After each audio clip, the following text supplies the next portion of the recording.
September 1971ની એ ઠંડી રાત, જો આપણે એ સમયને યાદ કરીએ તો પૂર્વ પાકિસ્તાન, જેને આજે આપણે બાંગ્લાદેશ તરીકે ઓળખીએ છીએ, ત્યાંથી લાખો શરણાર્થીઓ પોતાનો જીવ બચાવીને ભારતની સરહદમાં પ્રવેશી રહ્યા હતા. એ ખરેખર બહુ જ ભયાનક સમય હતો. અત્યાચારોના અહેવાલો રોજબરોજ સાઉથ બ્લોકમાં પહોંચી રહ્યા હતા. બિલકુલ. અને તત્કાલીન વડાપ્રધાન ઇન્દિરા ગાંધી અને તેમના સલાહકારો સમક્ષ એક એવો પ્રશ્ન હતો જેનો જવાબ સમગ્ર દક્ષિણ એશિયાનો નકશો બદલવાની ક્ષમતા ધરાવતો હતો. સાચી વાત, કારણ કે આ માત્ર કોઈ લશ્કરી બાબત ન હતી. રાજદ્વારીઓ સ્પષ્ટ ચેતવણી આપી રહ્યા હતા કે બીજા દેશની આંતરિક બાબતોમાં લશ્કરી હસ્તક્ષેપ કરવો એ આંતરરાષ્ટ્રીય કાયદાઓ અને સંયુક્ત રાષ્ટ્રના નિયમોનું સીધું ઉલ્લંઘન ગણાશે.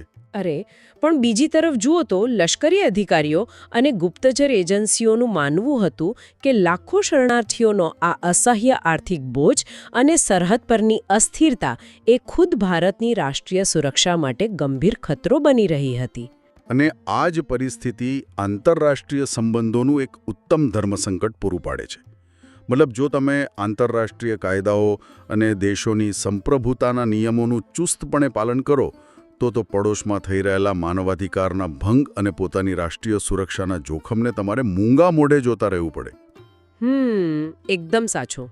અને જો રાષ્ટ્રીય હિતો અને માનવીય મૂલ્યોને પ્રાધાન્ય આપીને સૈન્ય હસ્તક્ષેપ કરવામાં આવે તો વૈશ્વિક સ્તરે તમારી છાપ એક આક્રમક રાષ્ટ્ર તરીકેની ઊભી થાય અને કદાચ આર્થિક પ્રતિબંધોનો સામનો પણ કરવો પડે.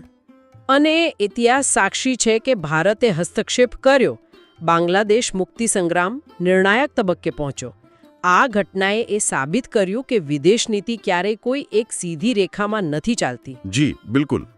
તો આ જ ઐતિહાસિક પૃષ્ઠભૂમિ આપણને વિદેશ નીતિના એક અત્યંત જટિલ અને મૂળભૂત પ્રશ્ન તરફ દોરી જાય છે. આજની આપણી આ ડીપ ડાઇવ ચર્ચા ગૌરવ ચૌહાણ દ્વારા તૈયાર કરવામાં આવેલી અત્યંત ઊંડાણપૂર્વકની રિસર્ચ નોટ્સ પર આધારિત છે. હા, અને આ નોટ્સ બહુ જ રસપ્રદ છે. એકદમ.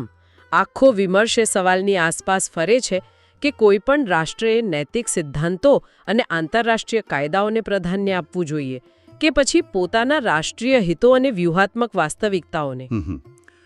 આ આદર્શવાદ અને વાસ્તવવાદ વચ્ચેનું જે ખેંચતાણ છે ને, તે સ્પર્ધાત્મક પરીક્ષાઓના દૃષ્ટિકોણથી એક બહુ જ મહત્વપૂર્ણ વિષય છે. હા, ખાસ કરીને યુપીએસસી અને જીપીએસસીની મુખ્ય પરીક્ષાઓ માટે. આપણો ઉદ્દેશ્ય જ એ છે કે આ ચર્ચા દ્વારા વિવેચનાત્મક વિચારસરણી એટલે કે ક્રિટિકલ થિંકિંગ વિકસાવી શકાય. તો ચાલો આને વિસ્તારથી સમજીએ. ચોક્કસ. આ ચર્ચાના મૂળ સુધી જવા માટે આપણે પહેલાં એ સમજવું જરૂરી છે કે આંતરરાષ્ટ્રીય કાયદાઓ અને નૈતિકતા આધારિત વ્યવસ્થાની જરૂરિયાત ઊભી જ કેમ થઈ. મતલબ આપણે બીજા વિશ્વયુદ્ધના સમયમાં જવું પડશે, ખરું ને? બિલકુલ.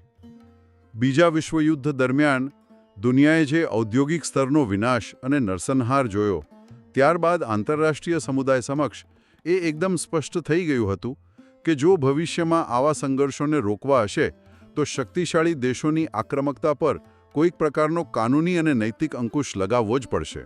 ઓહ, એટલે આ વિચારમાંથી જ સંયુક્ત રાષ્ટ્ર અને માનવાધિકારના વૈશ્વિક માળખાનો જન્મ થયો. હા, આ આખી વ્યવસ્થાનો મુખ્ય ઉદ્દેશ્ય જે સુનિશ્ચિત કરવાનો હતો કે નાના અને નબળા દેશોનું અસ્તિત્વ માત્ર શક્તિશાળી દેશોની દયા પર નિર્ભર ન રહે. એટલે કે નૈતિકતા આધારિત વિદેશ નીતિ ખરેખર નબળા રાષ્ટ્રો માટે એક સુરક્ષા કવચ સમાન છે.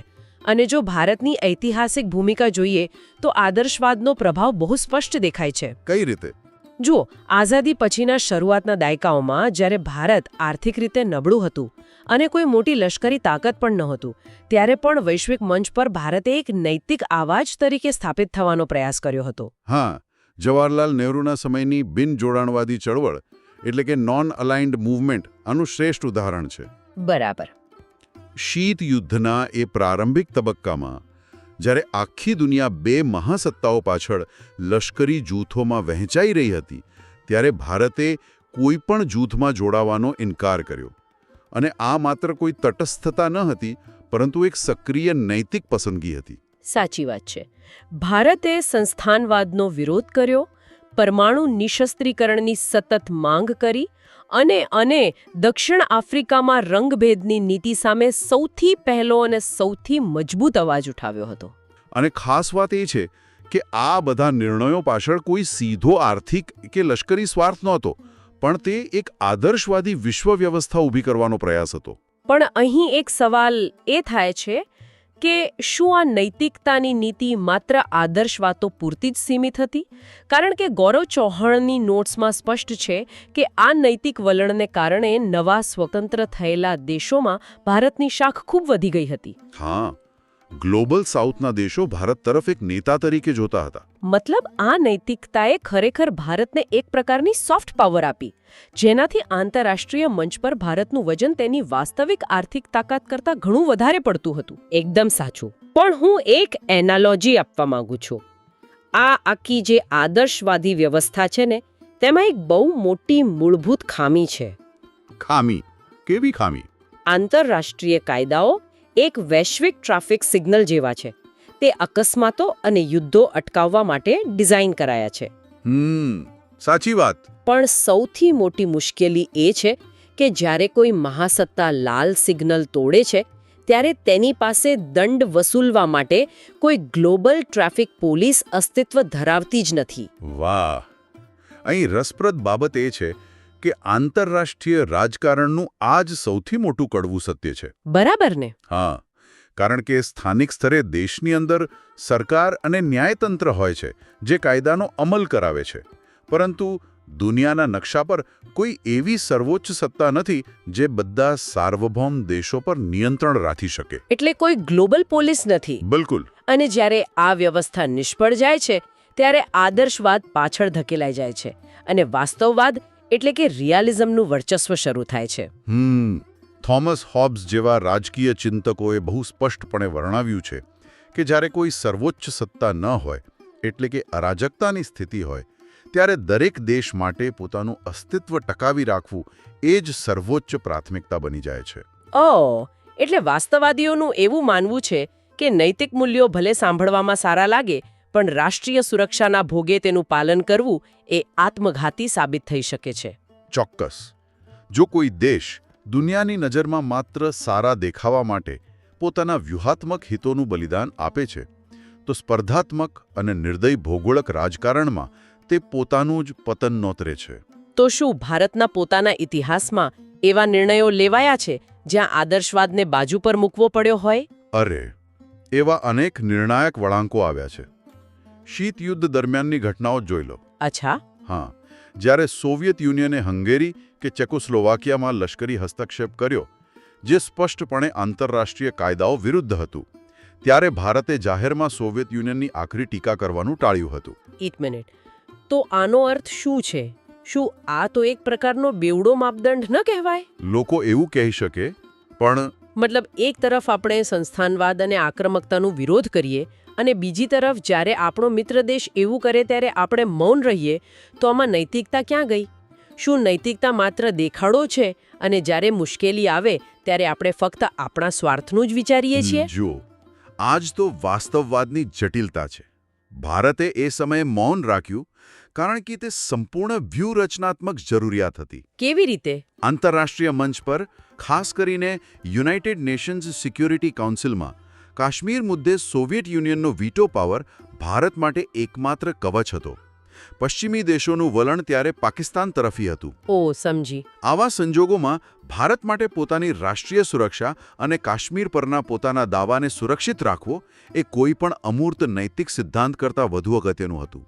આ કોઈ વૈચારિક બાંધછોડ ન હતી, આ અસ્તિત્વ ટકાવી રાખવાની મુત્સદ્દીગીરી હતી. આ બહુ જ રસપ્રદ પોઈન્ટ છે.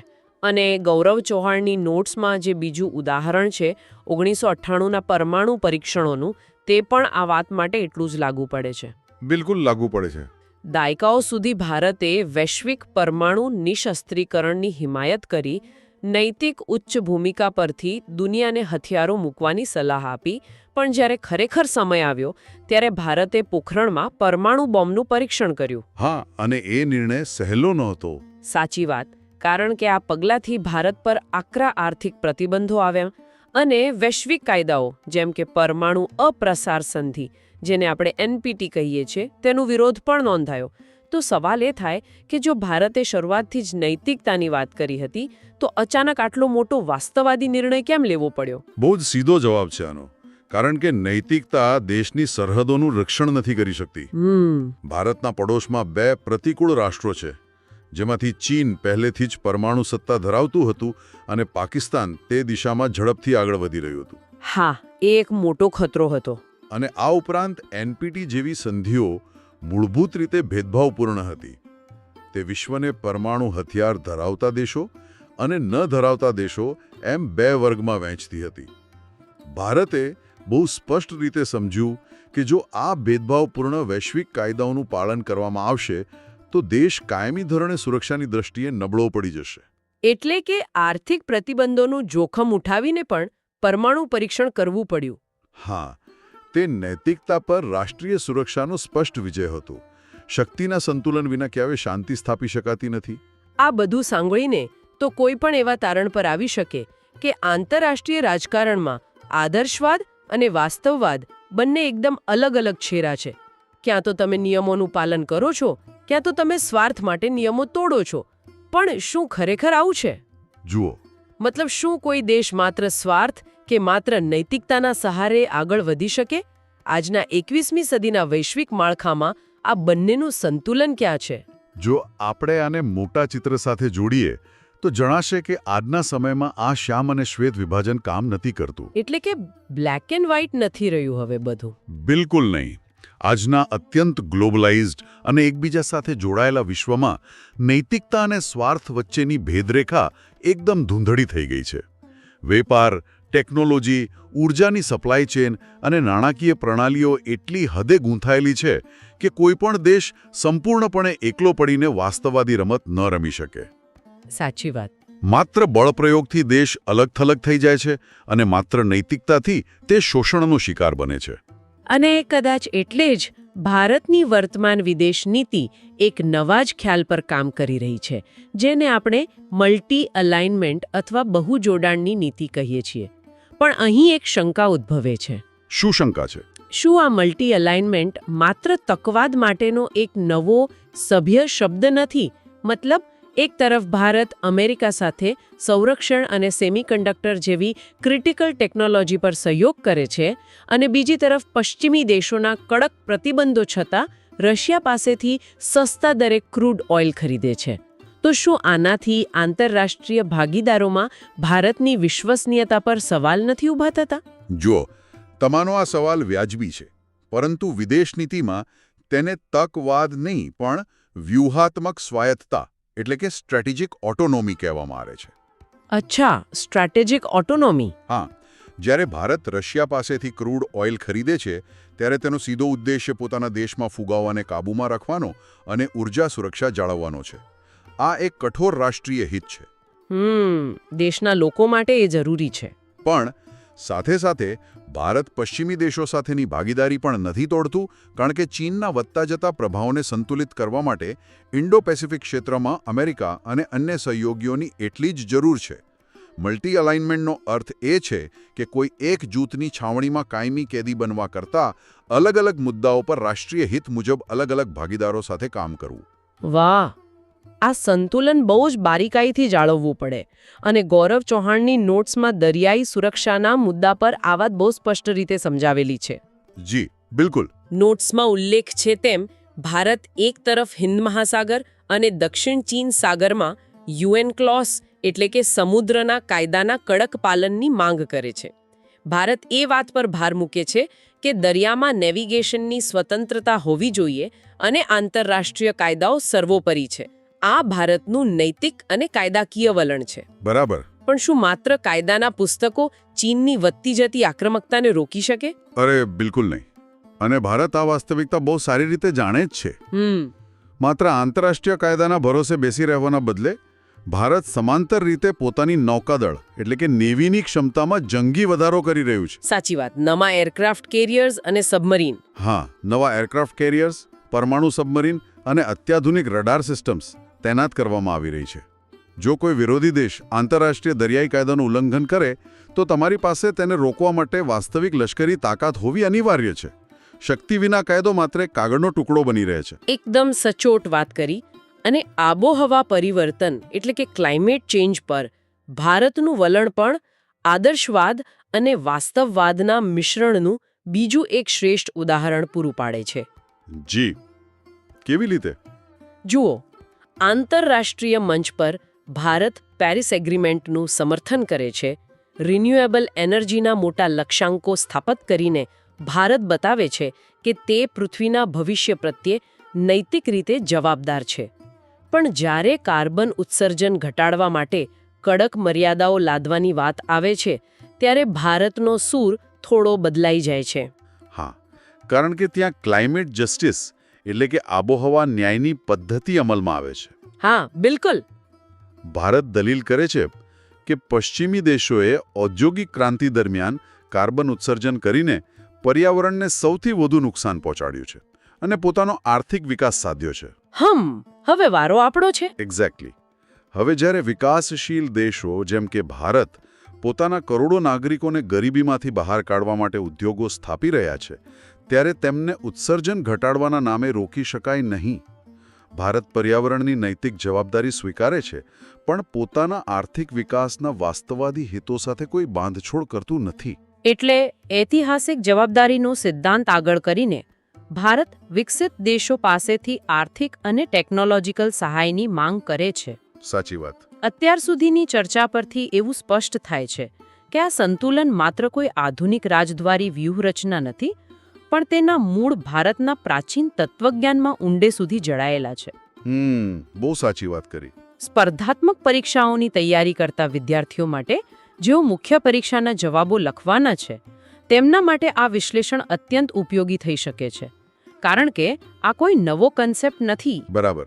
જો આપણે કૌટિલ્યના અર્થશાસ્ત્રનો અભ્યાસ કરીએ તો તેમાં સ્પષ્ટપણે વર્ણવવામાં આવ્યું છે કે રાજ્યનું અસ્તિત્વ ટકાવી રાખવા માટે શક્તિ એટલે કે સત્તાનું નિર્માણ કરવું એ પ્રાથમિક શરત છે. જો રાજ્ય જ સુરક્ષિત નહીં હોય તો ત્યાં ધર્મ કે નૈતિકતાનું પાલન કોણ કરાવશે?